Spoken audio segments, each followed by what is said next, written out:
Vivo has a new smartphone for the Philippine market called the X60. This is the company's first premium offering in the country this year and the follow-up to the impressive X50 last year. X60 is also the very first smartphone from the company boasting a ZEISS-enhanced cameras. Having ZEISS as a partner for the development of its camera game alone is worth noticing for us. So today, since we have been using this handset for around a month now, it is time to share our full review. Hi, this is Peter of GIZGUIDEPH and let's see if this 34,999 pesos smartphone is worth all the hype. Watch this.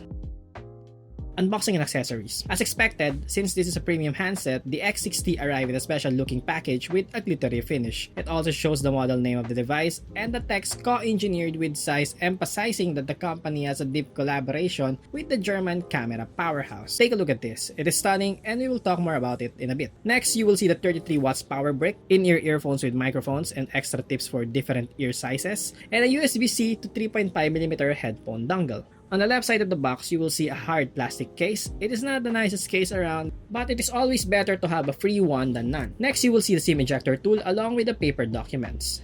Underneath, you will see the USB-A to USB-C data or charging cable. Last, the handset itself has a pre-installed screen protection. Clearly, Vivo didn't skimp on this packaging unlike other premium brands, American food brand, South Korea's top tech brand. Build quality and design.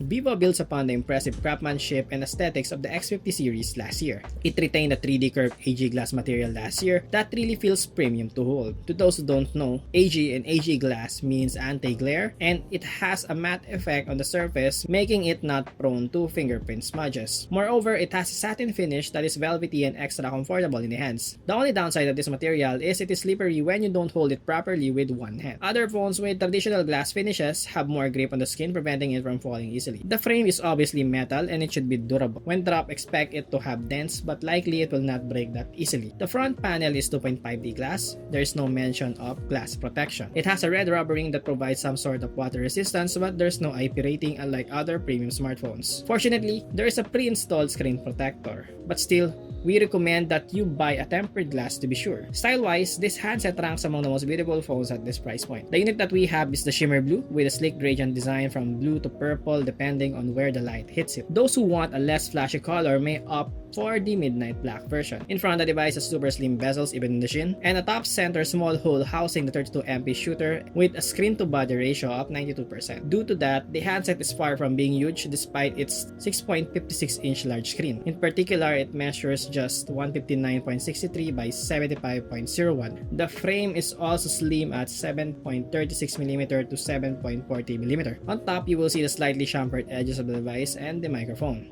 At the bottom, you will notice a pinhole to access the dual nano SIM tray along with the second microphone, USB-C port, and the single down-firing stereo speaker. There's nothing on the left, and on the right, you will find the volume key along with the power button. And just around 176 to 177 grams, the handset has proper heft that feels comfortable and non-fatiguing to hold. Multimedia experience. For the display, Vivo used a 6.53-inch E3 AMOLED panel. It's a high-quality and power-efficient panel with a 120Hz refresh rate, HDR10+ support, and Full HD Plus 2376 by 1080 resolution at 398 pixels per inch. No question, this is an immersive looking screen as the top center punch hole is not that distracting. The viewing angles are generally impressive as well. Picture quality wise, it is above average. As expected, blacks are deep and it has nice contrast. The 1080p resolution is considered as crisp enough as well. It is also quite nice in colors, though it is a little cooler in tone than other AMOLED panels. The panel can clearly go bright when needed. Auto brightness works most of the time. One thing that made this a little bit more special is the inclusion of a 120Hz refresh rate. This made animations and transitions smoother. It isn't that fatiguing to the eye as well. If the app or game you are playing supports 120Hz, your eyes are in for a treat. It also has the smart switch function that selects the most appropriate refresh rate for the apps that you are using automatically to conserve power. There is an eye protection mode and dark theme in the display settings when needed as well. For audio, we would be lying if we didn't wish for it to have a stereo speaker configuration. This unit only has a single down-firing speaker. Its speaker quality is good with clear vocals and decent overall quality for a tiny speaker, but it is lacking versus similarly priced handsets with louder and wider sounding stereo speakers. Have a listen to this.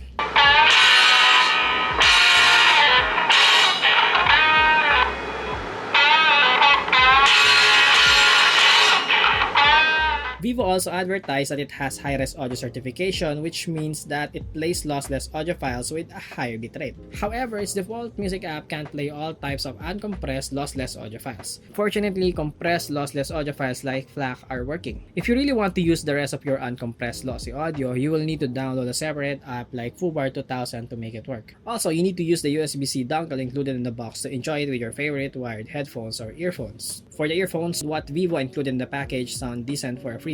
This also properly drives some of my budget Fire wireless earphones nicely with a warm and rich sound signature at around 50 to 60% volume. Big headphones may require an external amp to shine though. If you are into audio effects, the X60 has a deep field audio technology with 360 panoramic sound, mega bass, and clear voice presets. This also has its own equalizer, headphone adaptation for Vivo branded headphones, and ear customized sound effects. In general, you will enjoy the display, speakers, and audio out of this device for consuming multimedia content via native audio files, Spotify, YouTube, View, iQIYI, Netflix, and more. For audio recording, it is decent as it records voices clearly with minimal noise in quiet rooms. It is also pretty good in general for calls. The ear speaker it uses is quite nice. Cameras.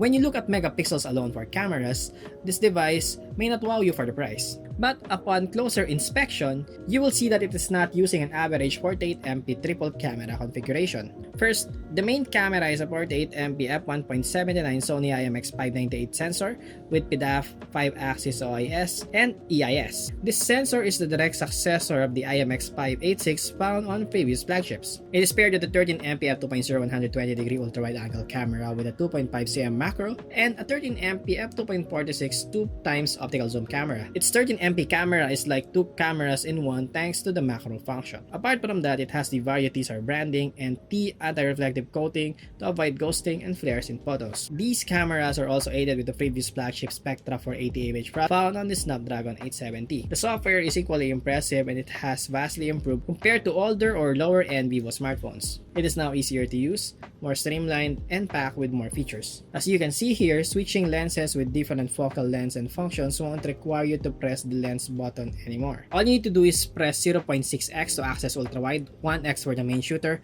and 2x for the zoom camera. The lens button was replaced with the filter button, allowing the user to access filters easily. It also has a night mode that works on 3 lenses. It even has a tripod mode for night shots that require longer time to capture, a unique pan on night function, and different filters like black and gold, blue eyes, green orange, and cyberpunk among others. Vivo also boasts that it has the portrait night mode. There are super moon and astrophotography functions as well. Now let's check the back camera samples. Camera samples. As expected, the X60 didn't have major issues when shooting in well-lit scenarios. In particular, the shots its main shooter produced in daylight are spectacular for a smartphone. Obviously, it has plenty of details and natural-looking colors. Grain is not visible to the naked eye as well. Like what we mentioned before, what stands out here is the consistency from the main camera, 2x zoom, and ultra-wide. The 2x zoom is a little softer and the wide cam obviously has a bit of distortion, but these are considered as good for a phone considering that they are not taken from the main large sensor. It doesn't have a periscope shooter for super zooming, but shots are usable up to 10x digital zoom. The 20x max digital zoom will be soft and do not expect too much from it, but it could still be helpful if you want to read text from afar. 13MP ultra-wide camera also has a 2.5cm macro mode. Using the macro mode, the focal length will be similar to the main shooter. It is at f2.2, so we are sure that it is using the secondary 13MP f2.2 ultra-wide camera, even if the focal length is narrower. It isn't as great as the primary camera, but this could be useful if you can't focus this close. Just make sure that you have ample light when using this mode or it will be grainy or soft. For indoors,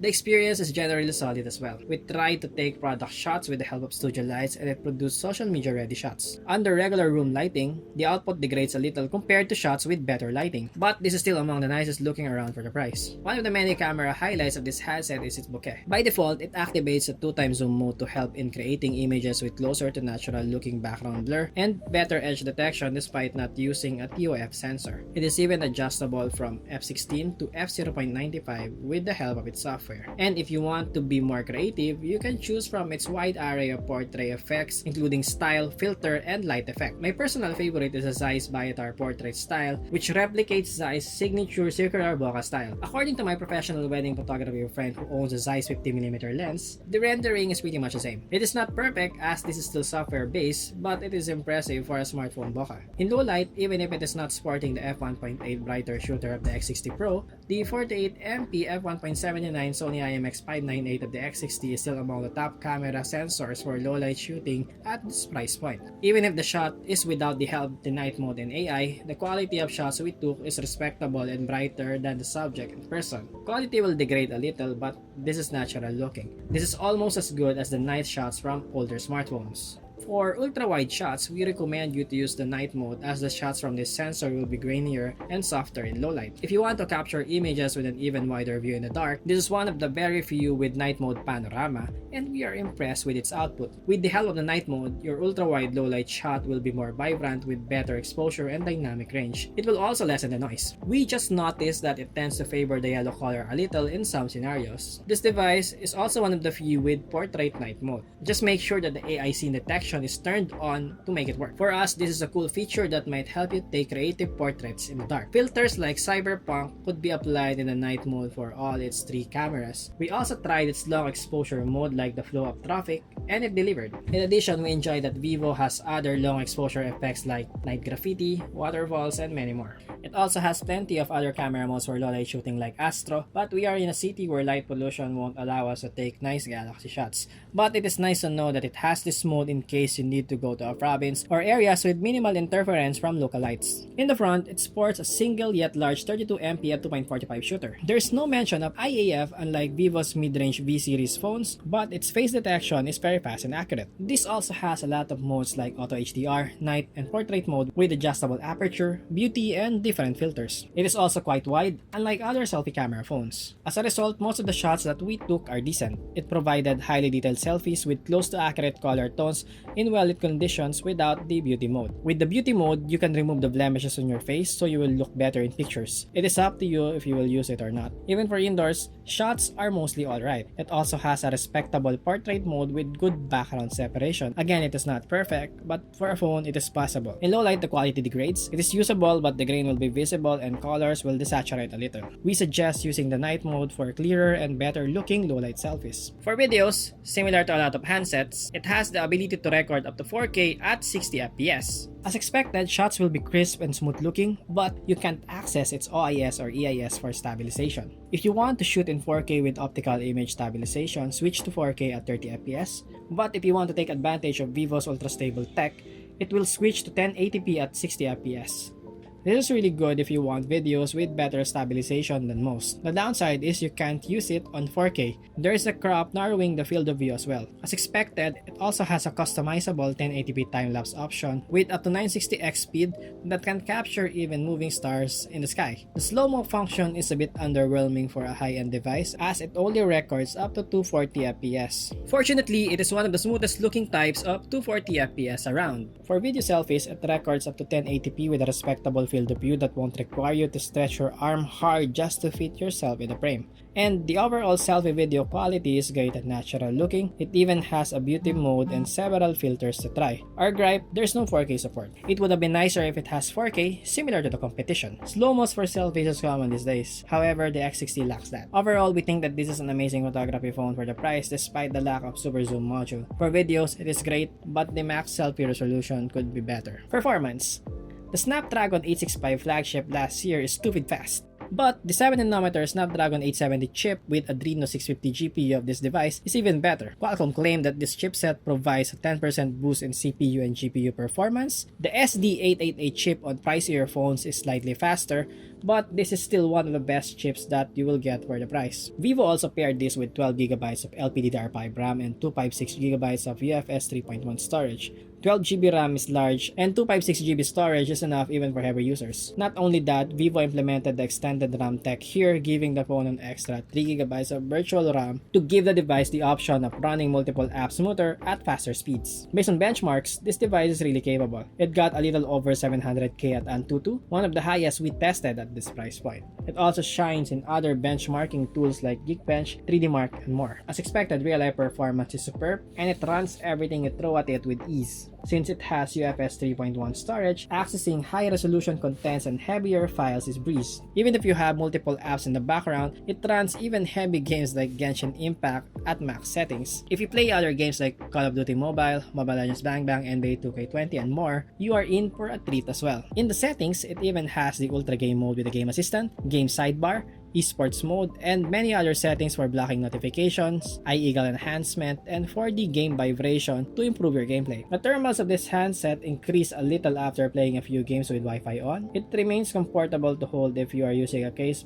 but it is quite warm without it. Vivo failed to mention the exact cooling system it is using, but the temperature drops quite fast after closing the heavy app you are using. Speaking of connectivity, we never had issues with its Wi-Fi, Bluetooth, GPS, and overall mobile signal for making calls and sending text messages. This is as long as your home Wi-Fi is stable and you are not that far from the Bluetooth device and signal strength in your area is decent. For mobile data, the same, no issues. 4G LTE works well. Signal strength is as good as pricier phones. Of course, this one has 5G. If there's 5G in your area, enjoy! The max speed on CBDs like Ortigas and BGC is around 700 to 800 Mbps. In the condo where we are staying, Smart 5G works and it has around 300 to 400 Mbps of speed. Not bad considering we are not near a 5G tower. In terms of unlocking your device, it has one of the fastest and most accurate in-display fingerprint readers. Even if my thumb is a bit wet with alcohol, it works. You can even change its animations to your liking. Battery.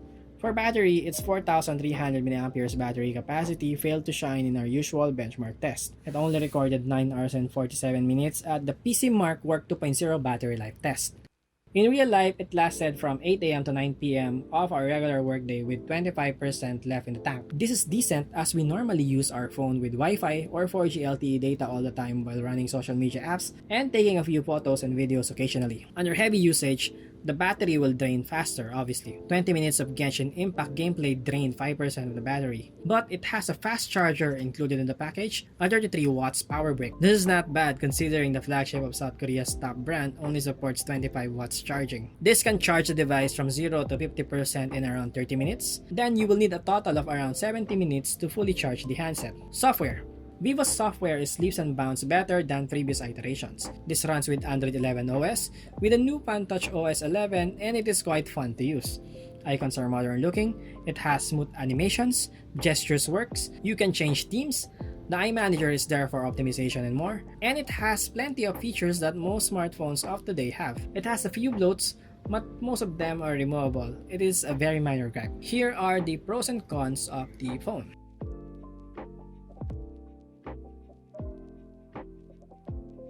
Verdict: priced at 34,999 pesos, the Vivo X60 is a solid option for those who are looking for a premium smartphone but can't spend for the true yet pricier flagships of 2021. It offers a polished and compact design that is very comfortable to hold, a display with vibrant colors and strong enough brightness levels, a close performance against the Snapdragon 888 flagship chip, and impressive and consistent cameras for photos. As a matter of fact, we think that if you're hunting for a camera phone that is particularly amazing for portrait shots, you are in for a treat. In the 35,000 to 40,000 pesos range, a few competing brands offer the newer and slightly faster Snapdragon 888 chip, but they are not as slim and sleek looking as this. Not all of them have these impressive ZEISS-enhanced cameras as well. So, what do you guys think? Do you agree with us? Is this the next photography focused phone to get at this price point? Let us know in the comments, and thank you so much for watching. Again, this is Peter of GIZGUIDEPH.com, and bye bye. Stay safe.